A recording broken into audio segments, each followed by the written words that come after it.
యాక్సిడెంట్లో గాయపడి సమయానికి వైద్య సహాయం అందక ఎంతో మంది చనిపోతున్నారు. ఇలాంటి సంఘటనలు జరగడానికి వీలు లేదనుకున్నాడు డాక్టర్ వైఎస్ రాజశేఖర రెడ్డి. ప్రాణం విలువ తెలిసిన వైద్యుడిగా 108 అంబులెన్స్ను ప్రవేశపెట్టారు. ఒకనొక రోజున 108 తన జీవితాన్ని ఎలా నిలబెట్టిందో గుర్తు చేసుకున్నారు ఖమ్మం జిల్లా వైరాకు చెందిన ఆదినారాయణ. ఖమ్మం జిల్లా వైరాకు చెందిన ఆదినారాయణ వ్యవసాయ శాఖలో అగ్రికల్చర్ ఆఫీసర్గా పనిచేసి రిటైర్ అయ్యారు. రిటైర్ అయిన తర్వాత ఊరూరు తిరుగుతూ ఆధ్యాత్మిక బోధన చేస్తూ ఉంటారు.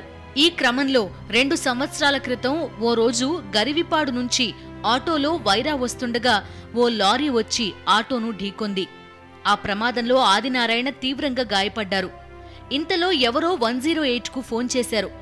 క్షణాల్లో 108 అక్కడికి చేరుకుంది. అర్ధగంటలో అతన్ని ఖమ్మం ఆసుపత్రిలో చేర్పించి చికిత్స అందించారు. 23 రోజుల పాటు కోమాలో ఉన్న ఆదినారాయణ ఆ తర్వాత 6 నెలల పాటు మంచానికే పరిమితమయ్యారు. ఇప్పుడు తన పని తాను చేసుకుంటున్నారు.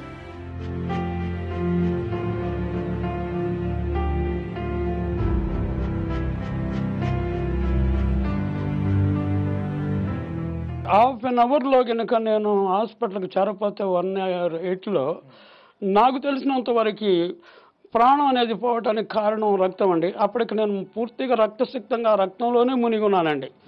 నాకైతే తెలియని తర్వాత మాకు సహకారం ఇచ్చినటువంటి మీడియా వారు తెలియజేసినట్టు సమాచారం ప్రకారంగా 108 అనేటువంటి నిర్జీవమైనటువంటి ఆ సాధనము బహుళార్థ సాధనంగా ఏర్పాటు చేసినట్టు వైఎస్ఆర్ని ఇప్పుడు కూడా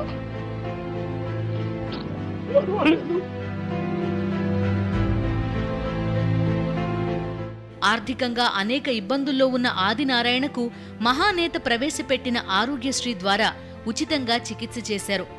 ఆ రోజు సమయానికి 108 అంబులెన్స్ రాకపోయినా, ఆరోగ్యశ్రీ పథకంలో ఉచిత చికిత్స అందించకపోయినా తాను బతికి ఉండేవాడిని కాదని అంటారు ఆదినారాయణ. అందుకే ఆయన ఆ కుటుంబానికి దేవుడయ్యారు. కేవలం ఆదినారాయణ ఒక్కడి జీవితమే కాదు, వైఎస్ఆర్ ప్రవేశపెట్టిన 108 అంబులెన్స్లు రాష్ట్ర వ్యాప్తంగా ఎంతో మంది ప్రాణాలు నిలబెట్టాయి. వారంతా ఆ మహానేతను అనుక్షణం తలుచుకుంటూనే ఉంటారు.